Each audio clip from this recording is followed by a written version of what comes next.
جس نے مجھے پیدا کیا، کیا پھر وہی میری رہنمائی فرماتا ہے، جو مجھے کھلاتا اور السلام علیکم ورحمۃ اللہ وبرکاتہ۔ آل انڈیا تحریک امن و سلامتی فاؤنڈیشن کی چینل میں آپ کا ویلکم اور خوش آمدید ہے۔ یوں تو دنیا میں آئے حافظ قرآن لاکھوں کروڑوں، پر ان سب میں سے ان کی خدمت سب سے نرالی۔ جناب حافظ وقاری محمد نور الدین سلیم صاحب الفاروقی انجینئر، جو آپ 53 سال سے بلا ناغہ بلا کسی تاخیر کے آپ قرآن مجید کو سنانے کی سعادت حاصل کر رہے ہیں۔ آپ نے اپنی زندگی کا آدھے سے زیادہ حصہ اللہ کی کتاب کے لیے، ان کی کتاب کو ان کے بندوں تک پہنچانے میں آپ نے یہ زندگی کا اتنا حصہ لگا چکے ہیں۔ دنیا میں بہت کم ایسے لوگ ہوں گے جو اتنے سال سے ایک ہی جگہ پہ ایک ہی مقام پہ قرآن کریم کو سنانے کی سعادت حاصل کر رہے ہوں گے۔ وہ ان میں سے ایک ہمارے حافظ صاحب ہے، انجینئر صاحب۔ ان کی کوشش یہی ہے کہ اللہ کے کلام کو اللہ کے بندوں تک پہنچانے کے لیے انہوں نے رات دن محنت۔ اگر آپ ان سے ملاقات کرنا چاہتے ہیں تو آپ ان سے بالکل ملاقات کر سکتے ہیں۔ انڈیا کے تلنگانہ اسٹیٹ شہر حیدرآباد کے علاقے کے اندر مغل پورے کا علاقہ ہے۔ اس مغل پورے کے اندر مسجد ساجدہ بیگم، مغل پورہ کمان کو لگ کے ہے، چار مینار کے بالکل قریب ہے۔ آپ ان شخصیت سے آپ ملاقات بھی کر سکتے ہیں۔ انہوں نے اپنی زندگی کا آدھے سے زیادہ حصہ دین کے لیے، اللہ کی کتاب کے لیے وقف کر چکے ہیں۔ یہ اللہ تعالی ہم سب کو ان کی قدر کرنے کی توفیق عطا فرمائے، اور ان جیسی محنت اللہ ہم سب کو، سارے عالم کے مسلمانوں کو اللہ تعالیٰ اس فکر عطا فرمائے۔ اب آپ کی خدمت میں آج کی نماز میں تراویح میں سنایا گیا قرآن، اس کا ٹرانسلیشن آپ کی خدمت میں پیش کیا جا رہا ہے۔ آپ اس کو سنیے اور اپنے دوست احباب تک پہنچائیے۔ آپ کے واٹس ایپ کے نمبر، آپ کے فون کے ذریعے سے بھی آپ پہنچائیے۔ آپ کو بھی پورا قرآن کریم پہنچانے کا ثواب ملے گا۔ بیان سماعت فرمائیے۔ اپنے لونڈی غلام اور وہ بچے جو عورتوں کی پوشیدہ باتوں سے ابھی واقف نہ ہوئے ہوں، عورتیں اپنے پاؤں زمین پر مارتی ہوئی نہ چلا کریں کہ اپنی وہ زینت جو انہوں نے چھپا رکھی ہو اس کا لوگوں کو علم ہو جائے۔ اللہ اپنے نور کی طرف جس کی چاہتا ہے رہنمائی فرماتا ہے۔ اس کے نور کی طرف ہدایت پانے والے ان گھروں میں پائے جاتے ہیں جنہیں بلند کرنے کا اور جن میں اپنے نام کی یاد کا اللہ نے حکم دیا ہے۔ ان میں ایسے لوگ صبح و شام تسبیح کرتے ہیں جنہیں تجارت اور خرید و فروخت اللہ کی یاد سے، اقامت نماز و ادائے زکوٰۃ سے غافل نہیں کر دیتی۔ وہ اس دن سے ڈرتے ہیں جس میں دل الٹے اور دیدے پھر پھترا جانے کی نوبت آ جائے گی۔ جنہوں نے کفر کیا ہے ان کے اعمال کی مثال ایسی ہے جیسے ایک صحرا میں سراب کہ پیاسا اس کو پانی سمجھے ہوئے تھا، مگر وہاں پہنچا تو کچھ نہ پایا، بلکہ وہاں اس نے اللہ کو موجود پایا جس نے اس کا حساب پورا چکا دیا۔ کیا تم دیکھتے نہیں ہو کہ اللہ کی تسبیح کر رہے ہیں وہ سب جو آسمانوں اور زمین میں ہیں، اور وہ پرندے جو پر پھیلائے ہوئے اڑ رہے ہیں، ہر ایک اپنی نماز اور تسبیح کا طریقہ جانتا ہے۔ اللہ بادل کو آہستہ آہستہ چلاتا ہے، پھر ان کے ٹکڑوں کو باہم جوڑتا ہے، پھر اسے سمیٹ کر ایک کثیف ابر بناتا ہے، پھر تم دیکھتے ہو کہ اس کے خول میں سے بارش کے قطرے ٹپکے چلے جاتے ہیں۔ اس کی بجلی کی چمک نگاہوں کو خیرہ کیے دیتی ہے۔ رات اور دن کا الٹ پھیر وہی کر رہا ہے۔ اس میں ایک سبق ہے، اللہ نے ہر جاندار کو ایک طرح کے پانی سے پیدا کیا۔ کوئی پیٹ کے بل چل رہا ہے، کوئی 2 ٹانگوں پر اور کوئی 4 ٹانگوں پر۔ جو کچھ وہ چاہتا ہے پیدا کرتا ہے۔ جب ان کو بلایا جاتا ہے تاکہ رسول ان کے آپس کے مقدموں کا فیصلہ کرے تو ان میں سے ایک فریق کترا جاتا ہے۔ البتہ اگر حق ان کے موافقت میں ہو تو رسول کے پاس بڑے اطاعت کیش بن کر آتے ہیں۔ کیا ان کے دلوں کو منافقت کا روگ لگا ہوا ہے؟ ایمان والوں کا کام تو یہ ہے کہ جب وہ اللہ اور رسول کی طرف بلائے جاتے ہیں تاکہ رسول ان کے مقدمے کا فیصلہ کرے تو وہ کہیں کہ ہم نے سنا اور اطاعت کی۔ ایسے ہی لوگ فلاح پانے والے ہیں۔ کہو اللہ اور اس کے رسول کے مطیع بن کر رہو، اطاعت کرو گے تو ہدایت پاؤ گے۔ اللہ نے وعدہ فرمایا ہے تم میں سے ان لوگوں کے ساتھ جو ایمان لائے اور نیک عمل کرے، وہ ان کو اسی طرح زمین میں خلیفہ بنائے گا جس طرح ان سے پہلے گزرے ہوئے لوگوں کو بنا چکا ہے۔ ان کو اس دین کی بنیادوں پر قائم کر دے گا اور ان کی حالت خوف کو امن سے بدل دے گا۔ پس نماز قائم کرو، زکوٰۃ دو اور رسول کی اطاعت کرو، امید کہ تم پر رحم کیا جائے۔ اہل ایمان، 3 وقت تمہارے لیے پردے کے ہیں۔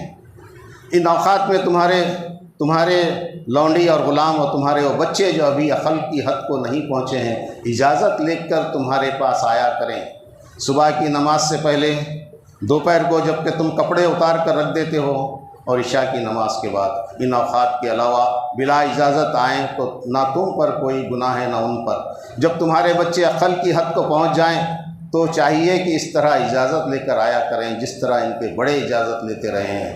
وہ عورتیں جو جوانی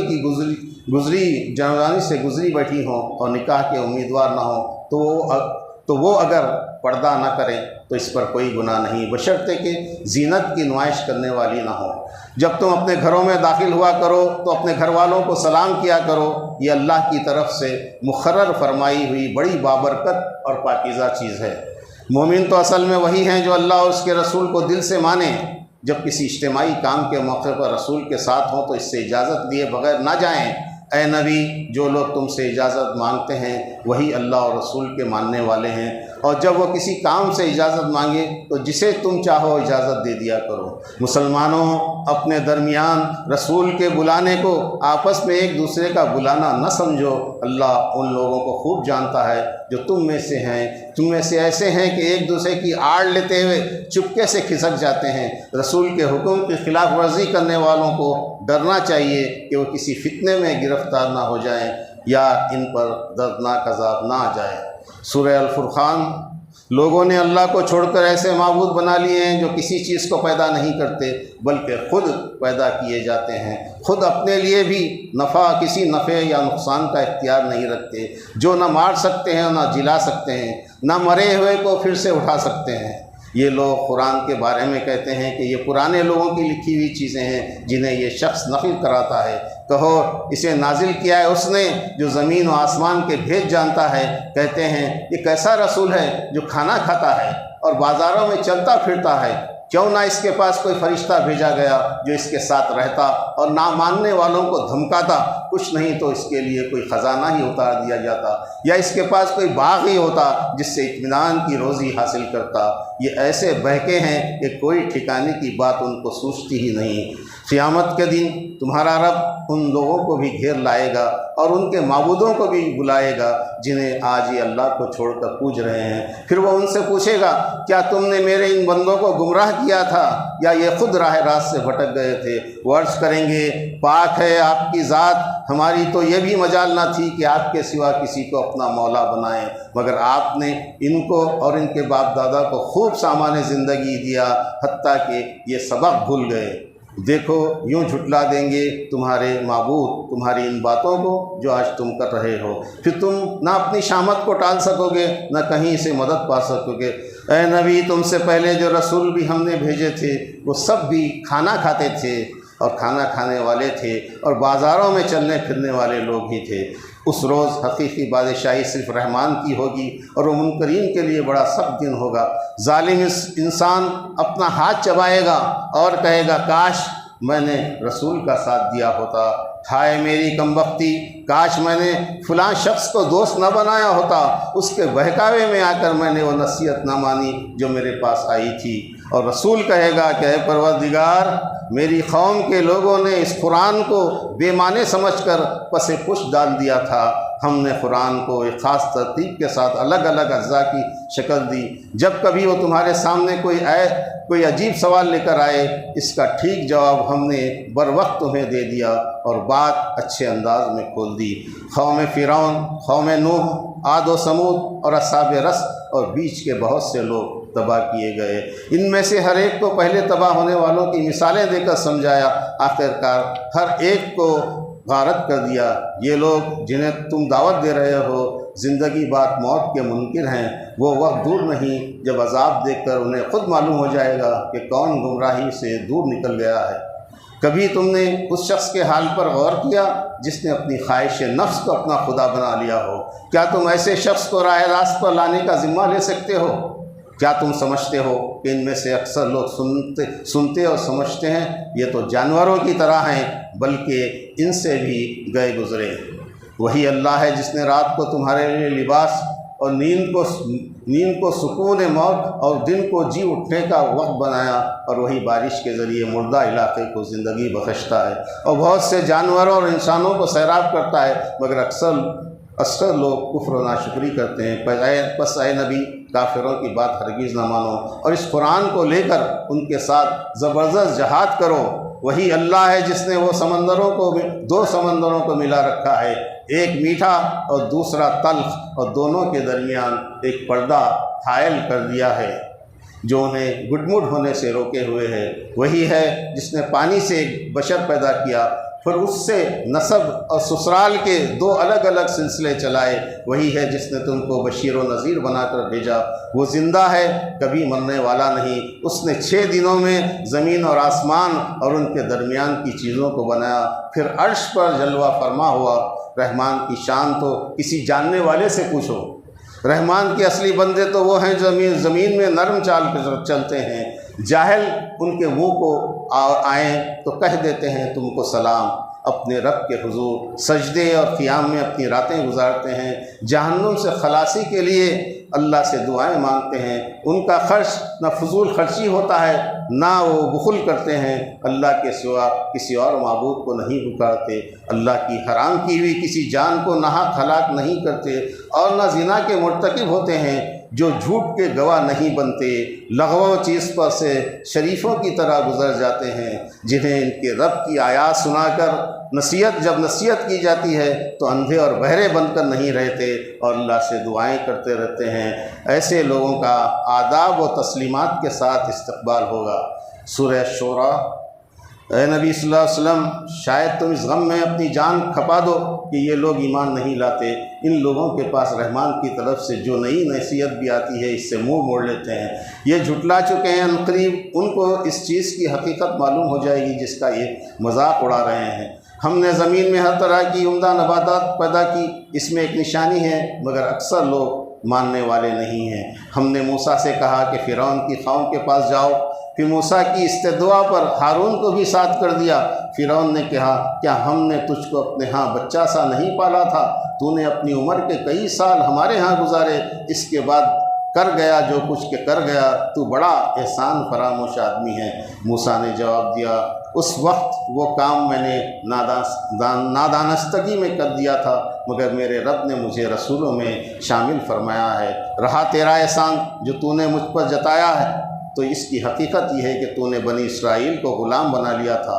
فرعون نے کہا یہ رب العالمین کیا ہوتا ہے؟ موسیٰ نے جواب دیا زمین و آسمان کا رب، جو کچھ اس کے درمیان میں ہے اس کا رب، تمہارا رب، تمہارے آبا و اجداد کا رب، مشرق و مغرب اور ان کے درمیان جو کچھ ہے سب کا رب۔ فرعون نے کہا اگر تو نے میرے سوا کسی اور کو معبود مانا تو تجھے بھی ان لوگوں میں شامل کروں گا جو قید خانے میں پڑے سڑ رہے ہیں۔ پھر موسیٰ نے اپنے معجزے بتائے۔ فرعون نے تمام جادوگروں کو جمع کیا اور ایک بڑا مجمع جمع کر لیا گیا۔ جادوگروں نے فرعون سے کہا کہ ہمیں انعام تو ملے گا اگر ہم غالب رہے۔ اس نے کہا تم تو ہمارے مقربین میں شامل ہو جاؤ گے۔ پھر جادوگروں نے اپنی رسیاں اور لاٹھیاں پھینکیں اور بولے فرعون کے اقبال سے ہم ہی غالب رہیں گے۔ پھر موسیٰ نے اپنا عصا پھینکا اور وہ ان جھوٹے کرشموں کو ہڑپ کرتا چلا گیا۔ جادوگر سجدے میں گر گئے اور اعلان کیا ہم رب العالمین پر جو موسیٰ اور ہارون کا رب ہے ایمان لاتے ہیں۔ فرعون نے دھمکی دی کہ میں تمہارے ساتھ تمہارے ہاتھ پیر مخالف سمتوں سے کٹوا دوں گا اور سولی پر چڑھا دوں گا۔ انہوں نے کہا کچھ پرواہ نہیں، ہم اپنے رب کے حضور پہنچ جائیں گے۔ ہم نے موسیٰ کو وحی بھیجی کہ راتوں رات اپنے بندوں کو لے کر نکل جاؤ۔ اس پر فرعون نے شہروں میں اپنے نمائندوں کے ذریعے کہلا بھیجا کہ کچھ مٹھی بھر لوگ ہیں، انہوں نے ہم کو بہت ناراض کیا ہے، ہم ایک ایسی جماعت ہے جس کا شیوا ہر وقت چوکنا رہنا ہے۔ اس طرح سے ہم ان کو ان کے باغ اور چشموں اور بہترین خیامگاہوں سے نکال لائے، اور صبح ہوتے یہ لوگ بنی اسرائیل کے تعاقب میں چل پڑے۔ جب دونوں کا آمنا سامنا ہوا تو موسیٰ نے ہمارے حکم سے سمندر پر عصا مارا، اس میں سے راستہ بن گیا۔ موسیٰ اور ان لوگوں کو جو اس کے ساتھ تھے ہم نے بچا لیا اور دوسروں کو غرق کر دیا۔ ابراہیم نے اپنے باپ اور قوم سے پوچھا تھا کہ یہ کیا چیزیں ہیں جن کو تم پوچھتے ہو؟ انہوں نے جواب دیا، یہ کچھ بت ہیں جن کی ہم پوجا کرتے ہیں۔ اس نے پوچھا، کیا یہ تمہاری سنتے ہیں کہ جب تم انہیں پکارتے ہو، یا تمہیں نفع یا نقصان پہنچاتے ہیں؟ انہوں نے جواب دیا، نہیں، بلکہ ہم نے اپنے باپ دادا کو ایسا ہی کرتے ہوئے پایا ہے۔ ابراہیم نے کہا، میرا رب تو رب العالمین ہے جس نے مجھے پیدا کیا، کیا پھر وہی میری رہنمائی فرماتا ہے، جو مجھے کھلاتا اور پلاتا ہے۔ جب میں بیمار ہو جاتا ہوں تو وہی مجھے شفا عطا کرتا ہے، جو مجھے موت دیتا ہے پھر دوبارہ زندگی بخشے گا، اور جس سے میں امید رکھتا ہوں کہ وہ روز جزا میری خطا معاف کرے گا۔ قیامت میں دوزخ بہکے ہوئے لوگوں کے سامنے کھول دی جائے گی اور ان سے پوچھا جائے گا، اب کہاں ہیں وہ جن کی تم خدا کو چھوڑ کر عبادت کرتے تھے؟ کیا وہ تمہاری کچھ مدد کر سکتے ہیں یا کر رہے ہیں، یا خود اپنا بچاؤ کر سکتے ہیں؟ پھر وہ معبود ابلیس کے لشکر اور بہکے ہوئے لوگ سب جہنم میں ڈھکیل دیے جائیں گے۔ نوح نے اپنی قوم سے کہا کہ تم اللہ سے ڈرو اور میری اطاعت کرو۔ قوم نے کہا، ہم تجھے کیسے مان لیں جبکہ تیری پیروی رذیل ترین لوگوں نے اختیار کی ہے؟ حضرت نوح نے کہا، میرا یہ کام نہیں کہ جو ایمان لائیں ان کو دھتکاروں، میں تو بس ایک صاف صاف متنبع کرنے والا آدمی ہوں۔ پھر نوح نے ہم سے دعا کی تو ہم نے نوح کو اور اس کے ساتھیوں کو ایک بھری ہوئی کشتی میں بچا لیا، باقی سب کو غرق کر دیا۔ اس واقعے میں ایک نشانی ہے مگر اکثر لوگ ماننے والے نہیں ہیں۔ حضرت ہود نے قوم عاد سے کہا، میں تمہارے لیے ایک امانت دار رسول ہوں، لہذا تم اللہ سے ڈرو اور میری اطاعت کرو۔ یہ تمہارا کیا حال ہے کہ ہر اونچے مقام پر ایک یادگار عمارت بنا ڈالتے ہو، پھر بڑے بڑے محلات تعمیر کرتے ہو، گویا تمہیں ہمیشہ رہنا ہے۔ جب کسی پر ہاتھ ڈالتے ہو تو جبار بن کر ڈالتے ہو، بس تم لوگ اللہ سے ڈرو اور میری اطاعت کرو۔ قوم نے کہا، تو نصیحت کر یا نہ کر، ہمارے لیے سب یکساں ہیں۔ یہ باتیں تو یوں ہی ہوتی چلی آئی ہیں اور ہم عذاب میں مبتلا ہونے والے نہیں ہیں۔ انہوں نے جھٹلایا، ہم نے ان کو ہلاک کر دیا۔ اس واقعے میں ایک نشانی ہے مگر ان میں سے اکثر لوگ ماننے والے نہیں ہیں۔ سمود کی طرف صالح کو بھیجا، اس نے کہا، تم اللہ سے ڈرو اور میری اطاعت کرو۔ کیا تم ان سب چیزوں کے درمیان جو یہاں ہیں یوں ہی اطمینان سے رہنے دیے جاؤ گے؟ ان باغوں اور ان چشموں میں، کھیتوں اور نخلستانوں میں تم پہاڑ کھود کھود کر فخریہ ان میں عمارتیں بناتے ہو۔ اللہ سے ڈرو، میری اطاعت کرو۔ قوم نے ان سے نشانی مانگی۔ صالح نے کہا، یہ اونٹنی ہے، ایک دن اس کے پینے کا ہے اور ایک دن تم سب کے لیے پانی لینے کا ہے، اس کو ہرگز نہ چھیڑنا۔ مگر انہوں نے اونٹنی کو ختم کر دیا اور عذاب نے انہیں آ لیا۔ یہ واقعے میں ایک نشانی ہے مگر ان میں سے اکثر ماننے والے نہیں ہیں۔ لوط نے اپنی قوم سے کہا، کیا تم ڈرتے نہیں؟ میں تمہارے لیے ایک امانت دار رسول ہوں، اللہ سے ڈرو اور میری اطاعت کرو۔ کیا تم دنیا کی مخلوق میں سے مردوں کے پاس جاتے ہو اور تمہاری بیویوں میں تمہارے رب نے تمہارے لیے جو کچھ پیدا کیا ہے اس کو چھوڑ دیتے ہو؟ انہوں نے کہا، اے لوط، اگر تو ان باتوں سے باز نہ آیا تو ہم تجھے بستی سے نکال دیں گے۔ آخرکار ہم نے اس کو اور اس کے اہل و عیال کو بچا دیا بجز اس کی بیوی کے۔ باقی لوگوں پر ایسی بارش برسائی جو بڑی ہی بری بارش تھی اور وہ تباہ ہو گئے۔ اس واقعے میں ایک نشانی ہے مگر ان میں سے اکثر ماننے والے نہیں ہیں۔ شعیب نے اصحاب الایکہ سے کہا، اللہ سے ڈرو اور میری اطاعت کرو۔ پیمانے ٹھیک بھر کر دو، کسی کو گھاٹا نہ دو، صحیح ترازو سے تولو اور لوگوں کو ان کی چیز کم نہ دو۔ زمین میں فساد پھیلاتے نہ پھرو۔ قوم نے کہا، تو کچھ نہیں ہے مگر ایک انسان ہم ہی جیسا، اور ہم تو تجھے بالکل جھوٹا سمجھتے ہیں۔ اگر سچا ہے تو ہم پر آسمان کا کوئی ٹکڑا گرا دے۔ آخرکار چھتری والے دن کا عذاب ان پر آ گیا اور وہ بڑا ہی خوفناک دن کا عذاب تھا۔ اس واقعے میں ایک نشانی ہے۔